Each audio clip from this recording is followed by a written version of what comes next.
Le week-end allait se finir en beauté pour le chanteur et sa petite famille.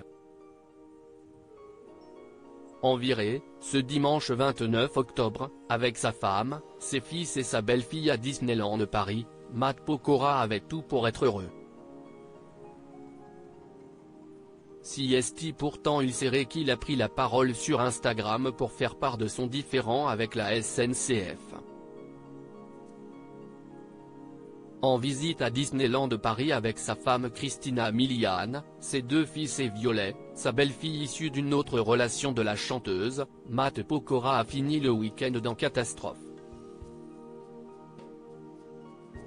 Alors que l'interprète de Between You and Me, a posté aujourd'hui des souvenirs de sa virée en famille au célèbre parc d'attractions et écrivait que plus ses enfants grandissent plus Disneyland Paris devient amusant,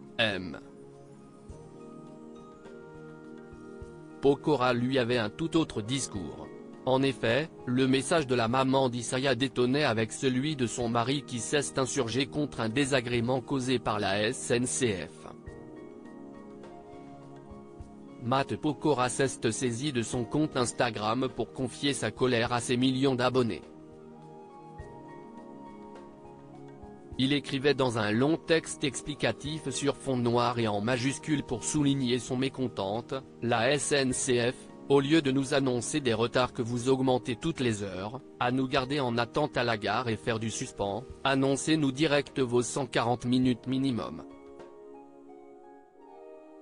Il ajoutait toujours hors de lui, comme ça, on sait, on rentre chez nous direct et on annule le rendez-vous qu'on avait à destination puisqu'on sait qu'on ne pourra pas être à l'heure.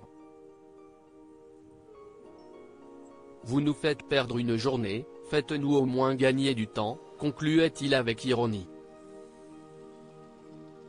Il a finalement décidé de supprimer rapidement son message de sa story sans apporter d'autres explications. Peut-être a-t-il été contacté entre-temps par la Société nationale des chemins de fer français. Les réseaux sociaux pour faire entendre ses plaintes. Son message de colère n'est d'ailleurs pas sans rappeler celui d'Hélène Ségara posté le 20 octobre dernier sur X, anciennement Twitter. Elle écrivait « J'utilise mon compte Twitter pour dénoncer le comportement d'une certaine enseigne, service client médiocre, livraison non tenue par un livreur incapable de sonner à ma porte alors que je suis rentré après un concert et fait 4 heures de route en pleine nuit pour gérer une livraison non reçue ». Contrairement à Matt Pokora dont on ne peut pas avoir les réactions des internautes à sa story, sous la publication de la jurée de la France a un incroyable talent, les messages étaient nombreux. Un internaute lui écrivait, par exemple, « Bienvenue dans le monde réel. Et être une star ne changera pas ce monde en pleurant sur les réseaux ». Et l'interprète de Sempre de lui répondre, « Je suis dans le monde réel et dans mon monde à moi, on travaille même le week-end donc on attend des gens qu'ils tiennent leur parole. Qui s'y frotte, s'y pique.